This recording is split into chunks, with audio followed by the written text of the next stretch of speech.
Cara masak singkong goreng mekar dan crispy. Ternyata caranya tuh kayak gini, seperti yang terlihat di video ya. Jadi singkongnya tuh digoreng dulu, terus direndam pakai air. Airnya cukup dikasih garam aja. Kalau mau dikasih masako juga nggak apa-apa. Sambil nungguin singkongnya mekar, aku goreng ayam dulu ya. Nah, ini dia singkongnya udah mekar, langsung digoreng aja. Gorengnya sampai kering kayak gini ya. Tuh kan jadinya bagus banget.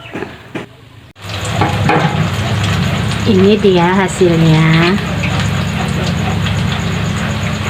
Ini rasanya gurih banget ya. Jadi dimakannya tuh di luarnya renyah, tapi di dalamnya empuk. Cobain deh kalau nggak percaya.